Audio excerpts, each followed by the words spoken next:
to get a bit down. And yeah, not to stop me working, but I certainly used to get a bit glum about prospects. The only possibility was that I could let down this family by actually giving up. And I wasn't going to do that.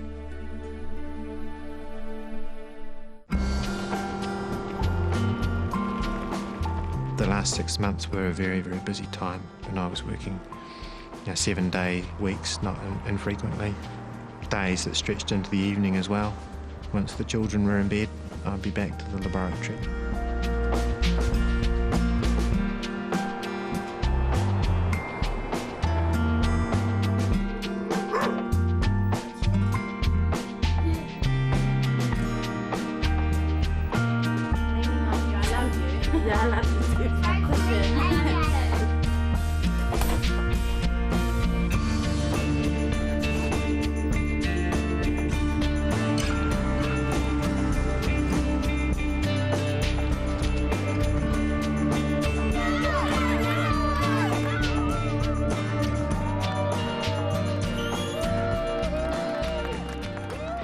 I have 2 kids, Shay and Zinnia. Shay's 6, Zinnia's 5. I want children. I don't... 2's not enough, you know. My kids give me grief every day, but they're good at the same time. You share memories, you share pain, you share laughter, you share, you know, just more fun.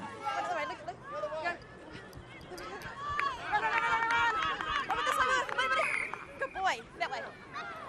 I want quite a big family. I says to Mum, when I do get pregnant again, I won't tell you unless the baby is healthy. And if the baby isn't healthy, well, unfortunately I'll have to go it alone because you're never going to know.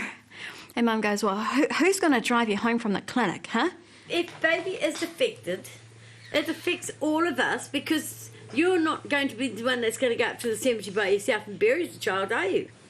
I couldn't go through that again. I mean, apart from the fact that I've got 3 kids anyway, and I just don't want any more. I think 3 is enough. But I just don't want to go through that again. I want another 4 more. Yeah. No way. Yeah, I do. But I'll cut it down to 2 more. 2? Yeah. Mum, she's the one who puts a lot of the blame on herself. She puts so much burden on herself in regards to how Philly, Karen, Shona and I have lost our boys to this genetic condition. Her belief may be that it's actually the curse that's done this to her, plus us. Maybe we are being punished for something, I don't know. Maybe something in the family did happen. Well, I promise that if ever I accidentally fell pregnant, that my older sister, Philly, who I think, you know, she's wanted lots and lots of kids, but she's only got 1, and she's lost 2. So I thought if I ever got accidentally pregnant, that I would let Philly legally adopt the baby. I'm in line for the next one if she accidentally gets pregnant twice. It's not going to happen.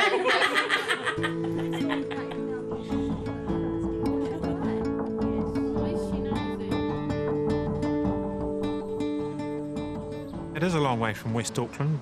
It was always a particularly difficult time to know that another pregnancy was perhaps up and underway or another baby had been born, either with the problem or in Ria's case, affected to some degree but still alive. It certainly put it back into perspective. Happy birthday to you. Happy birthday to you. Ria's very special. Her full name is Ria Anahera, and Anahera means angel. Philly gave her that name because that's what she thinks she is. She's just a little angel, and she is. I think she's lucky to be here. I'm lucky to have her. You only want half, eh? Ria's a complex case. She's an exception to the rule. For a reason that we only partially understand, in some ways she's a bit of a halfway house, genetically, between a male who manifests the whole disorder and a female who only manifests it silently. She's a pretty cool kid, and that doesn't worry her. You know, she, being an asthmatic, she plays sports, she plays netball, which she really enjoys. I mean, most of the time they're just standing there with their hands up in the air anyway, but she still likes it. 2 plaits. 2 plaits? Not on. Have we got 2 hair ties?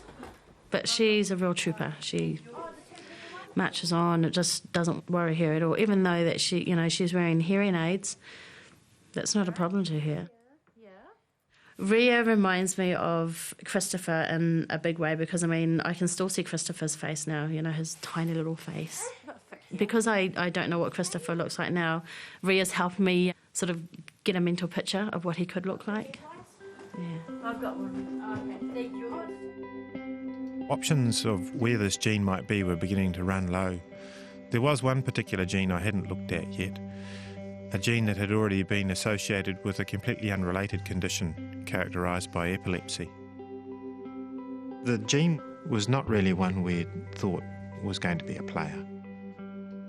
But I began to think of inventive ways where it might be, and so began to look at it. I ran the first set of experiments and there were some suspicious changes that had come up.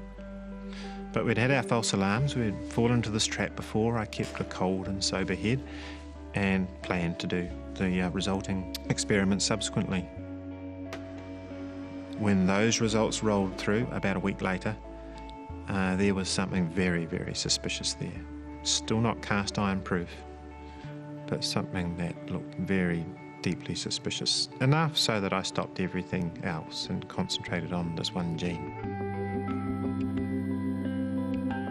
I ran the critical experiment. It required a run into an evening, that experiment. I set it going and I went off to watch some football, I think, on the television with some friends. This was February in Oxford, and cold and dark.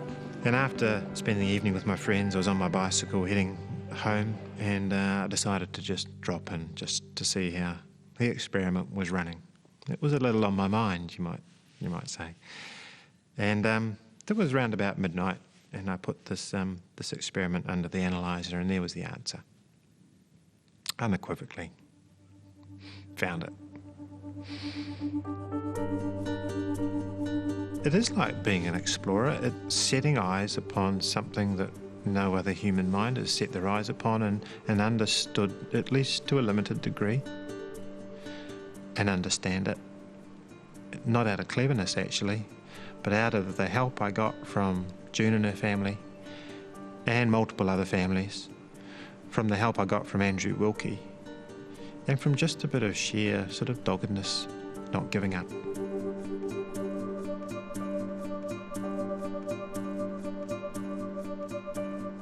What we found here was quite clearly something quite central to human development, something not suspected to be this way up until this point.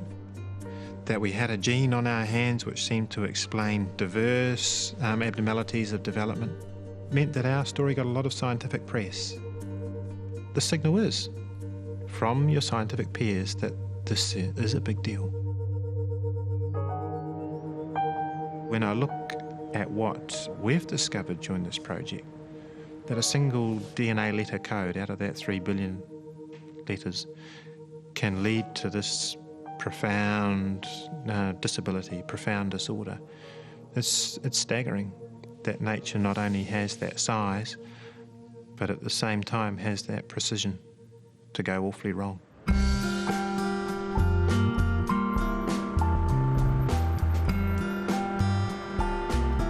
I flew to Auckland very soon after I got back, and we met around a table in Auckland. June brought along some of her family, some of her Makutu. I told them very specifically what we had found. Then I showed them the paper we had published. So all we heard was medical breakthrough. I was thinking, okay, medical breakthrough, what's this? He's got something really cool. And then, I mean, it took him a while to tell us. You know, we're sitting there having bickies and tea and that. And by the time he actually did say something, I think all the bickies were just about gone. I can't remember how he told us his exact words, but it was just like a weight that had lifted off my mind. After all these years of people telling you that, it's your fault, you just realise it's not. And it's just a medical thing.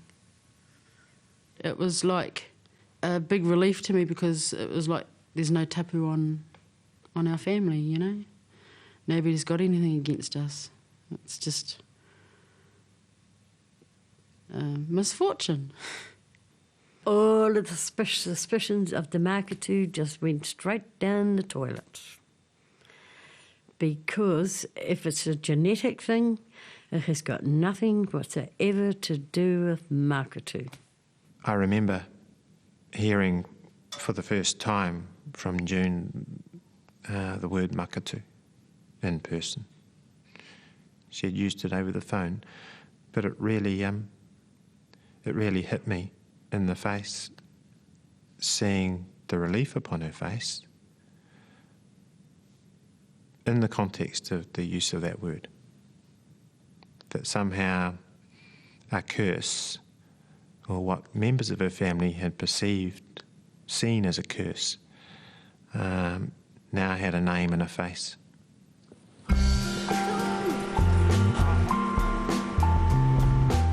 I love Stephen like a brother because he's doing a lot of things that nobody else would even bother about. He's been part of our family for a long time. We met a long, long time ago. A long time ago. You wouldn't remember. I don't think you would. You were about 3. How old are you now? 7. 7. I've got a boy who's 7, you know.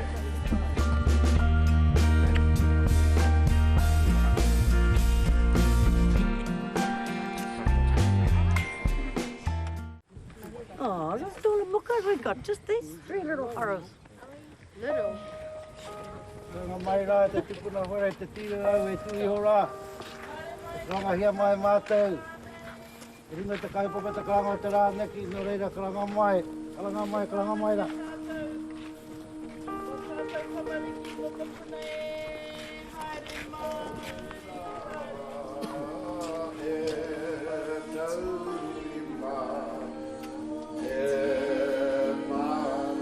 Kia ora, thank you very much for the welcome. Thank you very much for the hospitality. This has been a day that I've looked forward to for a long, long time. June and I have spoken many times about family, of course. I'm a geneticist. I understand about family, at least in some kind of way. And in speaking to June and her family about the things which have been plaguing them, troubling them, she's always naturally spoken back, not about just the generations which are living, but the generations which have gone past as well. It's wonderful to be on your ground at long last, to be surrounded by family, both past and present, and to say these words as a geneticist who is every working day dealing with families all the time. It really is a very poignant moment. Thank you. Kia ora. Have you ever eaten wild pork? I don't think I ever have. What kind of mapaki are you? Have you got any wild pigs down here? Anyone? Only wild women.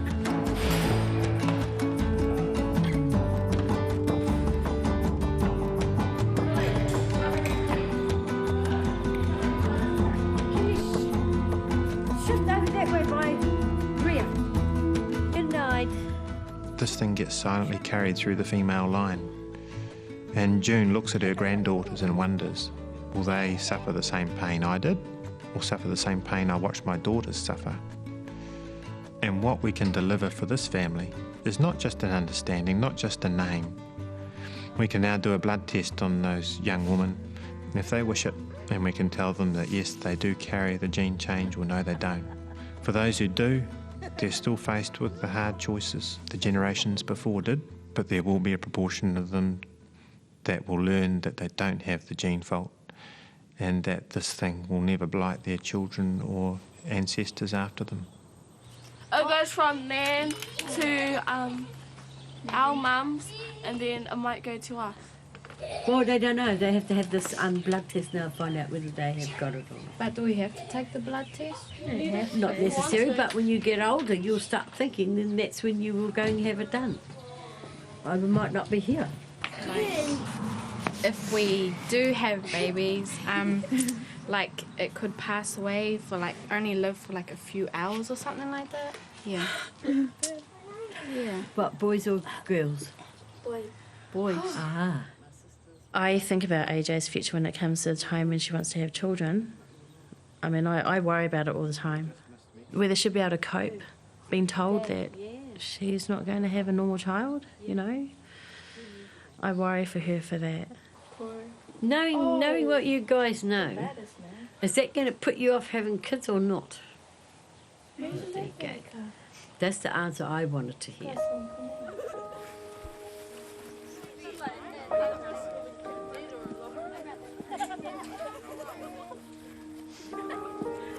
Can you girls stop being teenagers for a minute? All but 2 of the boys are buried here, which makes it kind of special for us to all be here at the same time.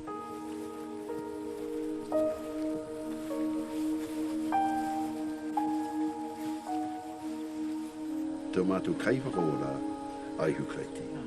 Kia ora tata.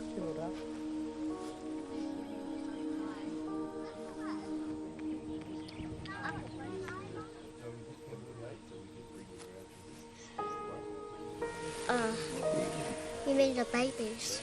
They'd be, William the second would be 15 and Joshua would be 13. Way older than you. I had this dream about Christopher when he was about 8 years old, and he was holding my grandfather's hand, and he was surrounded by his uncle, Uncle Mike, plus Uncle Mick, which is Nookie Jane's dad, and they all passed away. And they were holding his hand. It's like they were letting me know that he is okay and he's been looked after. And it just meant a lot, knowing that Christopher been looked after by them.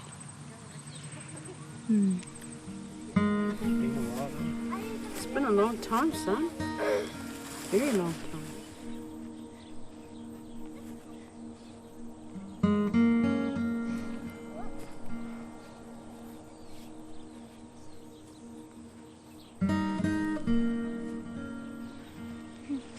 And that's where his brothers lay.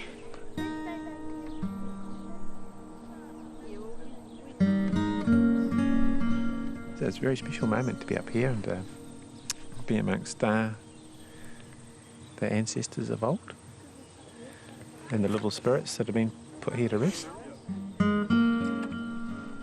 Understanding why these things arise, why genetic disease happens, that it has to start somewhere. As a geneticist, you see it all the time. Why me? Why my family? Why my child? I think there's a stark biological answer, and that is that it's fragile. We as life forms are fragile and mistakes happen. But that, I think, is only the partial answer. I think humanness has to be acknowledged as being much more than DNA.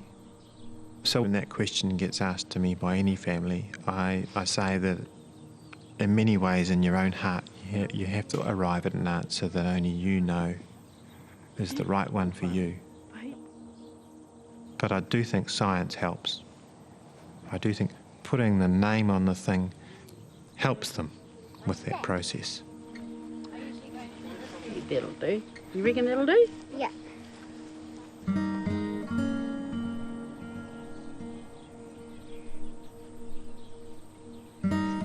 We all love the boys and we're all there for each other, and it'll go on till the day I die, and it'll carry on with them. The sadness is still there. It would have been, you know, the boys, the first 3, they would have been 15 now. I'd love to see what they, you know, were like.